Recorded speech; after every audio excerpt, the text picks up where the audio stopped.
Mai sauraro Assalamu alaikum, sannunmu da warhaka, barkanmu da sake kasancewa a wani sabon shirin na ruɗin zuciya. A shirin da ya gabata da mun tsaya ne a daidai inda zaune yake yana shan furut ɗin da Alhaji Bandar ya miƙo masa. Wayarsa ce ta yi ƙara, hakan ya sa shi juyowa domin ganin inda wayar take. Alhaji Bandar ne ya sa hannu a aljihu ya miƙo masa don shi ya ɗauko masa a gida. Cikin sanyin yanayi da kuma dan ciwon kai da ke damunsa ya ce, "Na gode Alhaji." Ya karɓa yana katse kiran, sannan ya kirawo ta yana ƙarawa a kunnensa. Ya ji sautin kuka, hakan ya sa shi ɗan nuna damuwa a saman fuskarsa, sannan da ƙyar ya ce, "Menene Nafi, me ke damunki?" Ita ma jin muryar tashi sai ta sa ta katse kukan, tana ƙara gyara zamanta ta ce, "Baka da lafiya ne masoyi?" Murmushi ne ya suɓuto masa, ko ba komai sai ya ji ta ƙara burge shi, hankalinsa ya ƙara kwanciya a kanta. Ƙara maimaita tambayar da ta yi masa ne ya sa shi saurin faɗin, "Bana jin daɗi ne, amma kuma maganar nan taki ta sa na ƙara jin na warke." Cikin ƙarin nuna damuwarta ta ce, "To ka sha magani ko likita ka gani?" Mantawa da Alhaji Bandar da kuma Kausar, dama bai san shigowarta ba, ya ce, "Baby na sha am feeling better." Dan shekar take yi ne ta ce, "Allah ya baka lafiya mijina, Allah ya kula min da al'amuranka." Bai san lokacin da hawaye ya biyo ta fatar kumatunsa ba, ya ce, "Amin matata, ki daina kuka don Allah. Ki gaya min menene, kada ki sa kuma na ƙara jin zazzaɓin," ya faɗa yana nuna damuwarsa sosai a kanta. Ku sani babu abin da ke dasa soyayya sama da kulawa. Kulawa tana daga cikin abin da ke ƙara ruguza zamantakewa yanzu. Kulawa da kyautatawa su ne cikar burin ƙauna. Nuna wa miji ko ƴan uwa ko dangi kulawa yana daga cikin abin da ke karya zuciyoyinsu, sannan ya dasa musu ƙaunar ki. Wallahi bani da laifi mijina, ko ma menene ya sa min ruɗin zuciya ne irin na mahaifina da kuma ƙawayena. Kaga dai bani da mama, kaga dai kakata kaɗai ke damuwa da tarbiyya na. Yanzu dad ya yi fushi. Cikin saukar da ajiyar zuciya ya ce, "Me kika yi masa Nafi?" Cikin nuna damuwa da kuma tsoron maganar da ta ce, "Za ka aure 'yar shaye-shaye?" Kansa ne wani irin sarawa, ya ma rasa me zai ce, Allah ya shirye ta ya kuma ɗora ta akan daidai. "Kuma menene Nafi, ina son ki, akwai wanda ya wuce jarabawar Allah? Babu ko?" Ta ce, "Eh, ki bari na kusa dawowa sai mu yi magana, ki ji tsoron Allah a duk abin da za ki yi. Za mu yi magana da dad anjima, ki kwantar da hankalinki, ki yi ta neman yafiyar Allah, kin ji? Ki kula min da kanki, ina son ki." Sannan ya kashe wayar yana mai goge hawayen kumatunsa. Alhaji Bandar ne ya murmushi, shi kansa ya ji daɗi akan maganar auren nan, ya ga kuma Ahmad ɗin kamar yana samun nutsuwa. Kausar da ke tsaye zuciyarta ta kusa bugawa saboda ganin take wulaƙanta ta Ahmad yake yi. Guntun tsaki da ta yi ne ya sa shi ɗago kansa ya ganta, hakan ya sa shi kau da kansa, zuciyarsa babu daɗi, don wallahi ko kallon yarinyar baya son yi. Alhaji Bandar ne ya katse shirin da faɗin, "Kausar ki ƙarasa mana, bari na je daga waje." Ya yi hakan ne don kaucewa kunnensa jin rashin ɗa'ar yarinyar. Ciki ta ce, "Sannan Allah ya sauwaƙa, I am sorry, kuma ni ban shirya bin ka yanzu ba. Ka yi wa su inna magana." Ta dage sai na bi ka. "Wallahi ban san ka Ahmad, ban san da wani yare kake so in sanar da kai ba, ban san da wace Hausa ba. Ka yi wa Allah da ma'aiki." Sai kuma ta yi shiru tana tuna maganar inna, ko kallonsa ba ta yi ba, ta saka kai ta fita. Murmushi ya yi mai kama da ciwo, shi mai ma zai yi da ita. Ai wallahi dole ta zauna, dan amarcinsa zai ci, shi fa farin cikinsa yana magana har murmushi ya suɓuce masa. Baba kwana biyu ba ƙaramin wahala yake sha ba, tunda shi kaɗai ke tafiyar da harkar kasuwa. Wani zubin har ƙarfe 9 yana kasuwa. Yau dai ofishin 'yan sanda ya koma, yana ƙara maimaita cikiyar lantana, inda suka ƙara shaida masa ana ƙara bincike, in dai har suka ganta so za su yi ƙoƙarin sanar masa a nan ya yi godiya ya koma. Kaka Fulani da ke zaune tana kallo ce ta ƙara kallon fuskar baba, ta ce, "Yahaya, na ga dai sai na fito maka a mutum sannan za ka fuskanci manufata. To wallahi rantsuwa ba ka fara ba, babu aure tsakaninka da lantana. Na ga ƙirjinka kai ma babu zuciya, babu aure tsakaninku. Idan ma ƙoƙarin da kake yi kenan to ka daina, na gaya maka. Hajiya ki daina mantawa fa, lantana 'yar uwa take gurin malam namu, sannan kuma ki duba albarkacin diyarta da Iro. Ko babu komai tana da hakkin mu akan diyarta annabi ma amma maganar aure da nake yi ba maganar aure nake yi ba, ki yi haƙuri." Kallonsa ta yi bata ƙara magana ba. Ba ƙaramin ji Nafi take yi a jikinta ba. Yau kusan kwana 3 bata sha ko da syrup ɗin bane ba. Ga Tima tana ta sambaɗa mata test akan an fa hana su shigowa cikin gidansu. Dan ta yi wa Tima test ɗin abin da ke faruwa. Ta yi dariya ta kira ta nan ta ƙara ɗora ta akan keken ɓera tana faɗin abu biye musu zaki, damuwa ta kashe ki, lallai baki da hankali. Hajja kirgiri tsaye tana ji ta yi ta kwace wayar, nan fa ta yi wa Tima ta test sannan ta cilla wayar Nafi. Wayar ta ce can ta matse miki idan kika ƙara lalata rayuwanki, sannan ta yi ficewarta. Washe gari da sassafe aka sallami Ahmad duk da akwai abin dan ciwo a kansa. Yana karasowa gida wanka suka yi gaba ɗayan suka shirya, nan fa Inna ta fara kuka dan zaman nasu ba karamin daɗi take ji ba. Kausar da ta fito daga ɗaki ta ɗauki Arif tana ɗan kukanta. Inna ce ta ce ke Kausar ke take jira.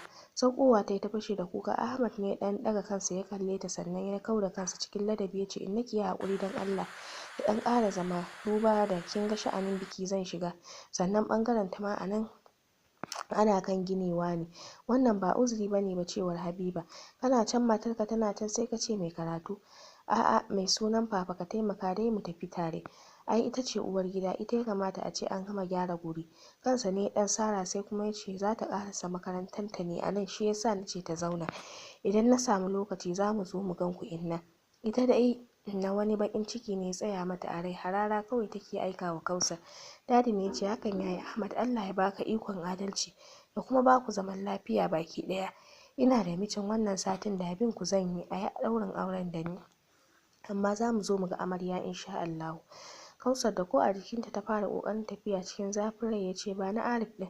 Laila ta miƙa ta bashin nan ya shiga yi masa wasa yana faɗin zai yi misin ɗinsa.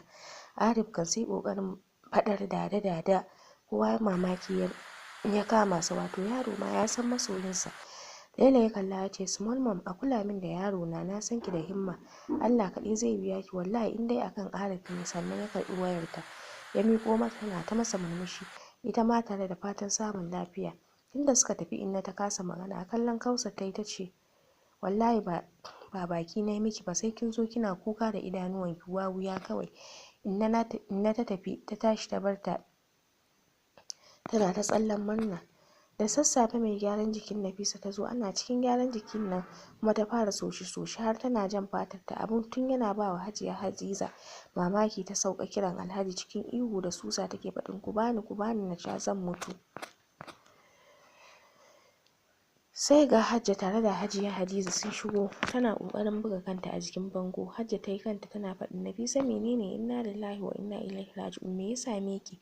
Mun shiga uku. Hajiya Hadiza dubi yadda take yaga jikinta. Hajja mu je a kai ta asibiti mu je. Hadda shine furucin Hajiya Hadiza tana kokarin rike ta har suka fita filin gidan. Sannan Hajja ta yi saurin ɗauko ki ɗin mota suka tafi. Tun a hanya take kiran dad domin ta sanar da shi. Suna zuwa likitoci suka karɓe ta, inda Allah ya taimake su akwai babban likita a cikin asibitin. Tas aka shiga yi mata, bayan an yi mata wata allura dan dakto yana kallon ta sai san shaye-shaye, shi yasa bai ja lokaci gurin awon jinin ba da abubuwan da ya kamata ba. Daɗin ma yana ƙarasowa ya kalli mahaifiyarsa ya ga yadda ta damu, hakan ya sa shi ƙara firgita da lamarin Nafi dan ya tabbatar shaye-shayen da ta ƙara yi.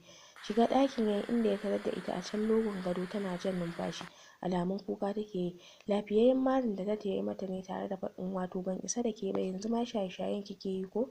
Na ce shaye-shayen kika yi ko? Ban hana ki ba. Ya fara ƙoƙarin dukanta da takalmi. Dan Allah kada ka dake ni dad, ni ma ban san me ke faruwa da ni ba, amma wallahi ban sha komai ba.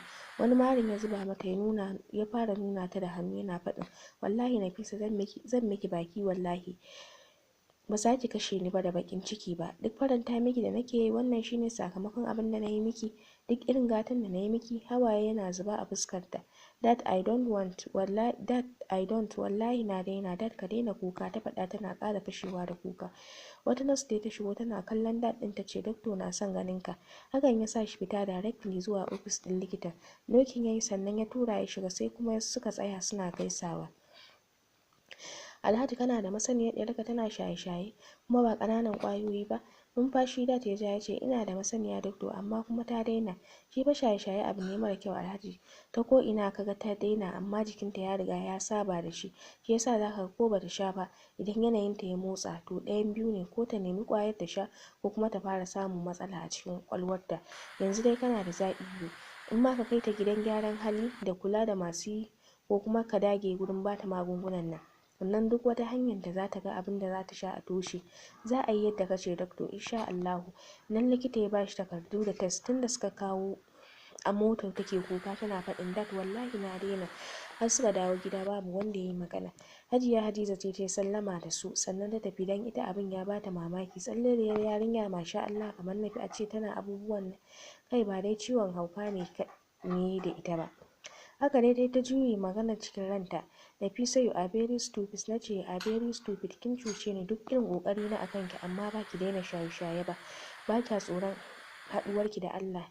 Ita dai Hajja ta kasa cewa komai sai ma bin su da ido. Zabura da ta ya ƙara binta yana faɗin dan ubanki ba ki daina shaye-shayen ba. Wai ma uban waye kawo miki yan iskan ƙawayenki ko? Cikin murya mai raɗaɗi da ƙuna cike da rana sani tace tunda mahaifiyata ta mutu na zama abin tausayi. Dat ka sa ruɗin zuciya a komai naka tun mom ta rasu kowace mace kai sha'awar ka ƙara aure sannan ka kasa. Daga girman ka zuwa yanzu mata 8 ka aura kana sakin su kuma dukansu babu mai yara a ciki. Menene baka ce musu ba har wata kacewa mazinaciya kawai dan tana nuna min kulawa. Kowacce ta zo akan abu karami sai ka sake ta. Dat kai baka da lokaci na sannan kuma yadda kake kuntata musu ya sanya suka tsane ni. Babu ruwanka da yayi na kwana me ke damuna. Kai dai burinka kawai ka bani kuɗi in fita. Akwai lokacin da nace maka ina buƙatar ka kusa da ni sai ka ce min ga antina nan. Dat anti ce ta sani a cikin wannan bakar rayuwa. Matarka ta yanzu da kake gani ita ce farin cikin ka ko to ita ce ta fara siyo min tana cewa wannan zai rage min damuwa ta. Daga nan sai ta haɗa ni da Stima, su ne suke bani ina sha. Dat ba ka so na sai ka kashe ni da kuɗi. Ka daina kashe ni a waje. Ka gani ko ka gani garin shegen aurenka ko ka sakarcin ka. Lokacin da nake nuna maka illar abun ai baka gani ba sai kuma nuna min ai kana da kuɗi da abubuwan more rayuwa.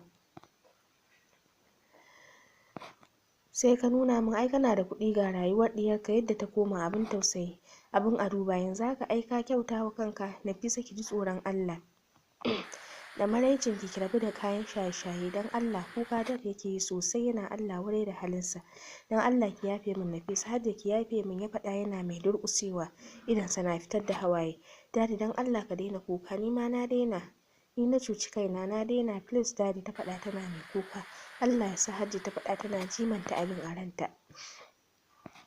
Tima kina da hankali kuwa? Kika bari iyayenta suka gani? To uban wani ne zai dinga bamu kuɗin siya? Ni fa ku kyale ni, bakin cikin da ke zuciyata yafi matsalan kuɗin. Aure fa za ta yi, aure fa Nafi za ta yi. Wallahi ko hauka nake sai na kashe auren nan. Ɗaya daga cikin su ne yace yar kwaya irin Nafisa ko uban me za ta yi da ita? Gaba ɗaya ta ruɓe, babu mamora tattare da ita. Tima ce ta zatsaki ta ce na rasa ɗan gidan uban wane ne wallahi. Kar ki damu, za mu san abin yi. Awannin su 3 da dawowa inda baba da kanshi ya zo ya ɗauke su. Tunda suka iso gida baba ke kallon mama yana tambayar ta lafiya, ya ga kan Ahmad a nanaɗe. Kaka Fulani ce ita ma ta ƙara kallon Ahmad ɗin tana faɗin anya da abin arziki a tattare da Kausar, dubi yadda kai duhu karkara ne. Mama da zuciyarta babu daɗi ta ce to ai kan nasa ma ita ta fasa masa saboda ba ta son auren. Muhammadu Rasulullahi sallallahu alaihi wasallam. Me kike faɗa Asma'u kwalba? O ni matar malam. Uban wane ne ya haɗa ta da kankamatu 3 lokaci ɗaya? Idan ta kashe ka fa? Haba Hajiya, ya kike maganar nan? Yarinyar nan fa bata gama jin raɗaɗin maraici ba. Kuma baki ga shekarunta har nawa suke? Wallahi Yahaya zan bata maka rai, na gaya maka zan bata maka rai. Wace magana kake? Zumuncin me? Naga Ira haka yayi fatali da zumuncin, ya dinga zambaɗar zalunci. Kaga Ahmad ka rabu da ita, ga yarinyar kirki Nafisa ta ishe ka. Murmushi Ahmad yayi. Mai sauraro anan zamu da